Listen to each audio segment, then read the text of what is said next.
notorious leader of one of the largest drug organizations in the world, is in federal custody in New York City. Joaquin Guzman was extradited from Juarez, Mexico, and flown by private jet to Islip, Long Island. He now faces several charges for his role as the head of the Sinaloa cartel.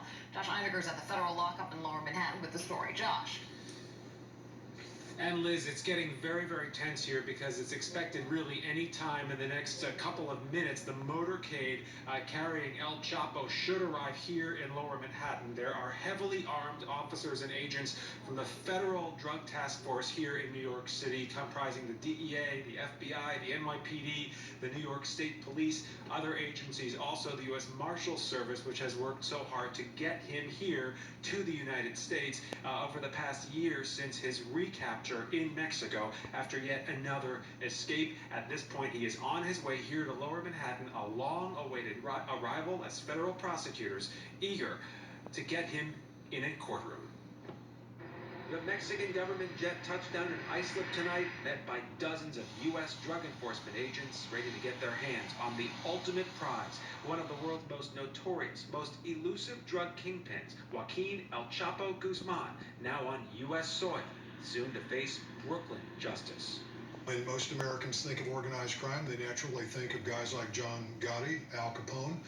They pale in comparison to Chapo Guzman. Guzman and his cartel left a trail of bodies across Mexico and the United States, responsible for pumping tens of thousands of tons of heroin under the Mexican border and into the arms of countless Americans. He's facing drug trafficking and money laundering charges in 6 different federal jurisdictions, but Attorney General Loretta Lynch, the former U.S. attorney in New York's Eastern District, steered the case to her former team in Brooklyn. They'll get first crack at it. El Chapo became a legend for not one but 2 daring escapes from maximum security Mexican prisons. Authorities paraded him in front of cameras last January to celebrate his second recapture. He'd been on the run for months after tunneling a mile from under his prison cell, but police caught up to him after his bizarre secret meeting with the actor Sean Penn, who interviewed him for Rolling Stone magazine. Now, a full year later, he'll be judged by a Brooklyn jury, and if convicted, federal prosecutors vow he'll never escape.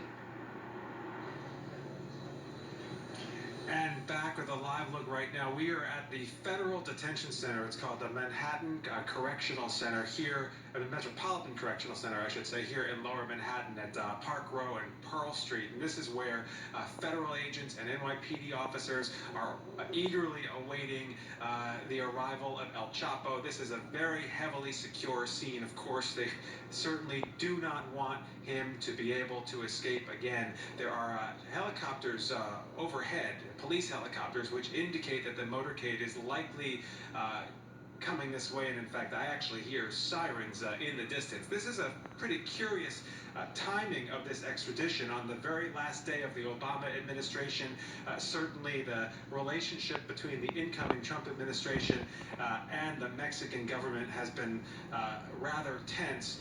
It was, of course, up to the Mexican government to allow extradition, and the Obama administration in the end, according to published reports, agreed not to seek the death penalty in this case. That was a condition that Mexico apparently imposed on this extradition. We are waiting for the arrival of this motorcade, and actually I see that the barricades have been lowered, so he's about to arrive here. They're raising the arms of that barricade. If you want to stay with us for just a few more moments, we will hopefully see the arrival, the very eagerly anticipated arrival of this very elusive drug kingpin. Josh, we are looking at live pictures right now. We are seeing this motorcade as it moves into the federal detention area there, the lockup there. And here it is. Josh, can you tell us how long is the... Go ahead. The motorcade, I believe, is about 13 vehicles long, and I believe we're going to see one of these peel off and pull into a garage that is just in front of the camera.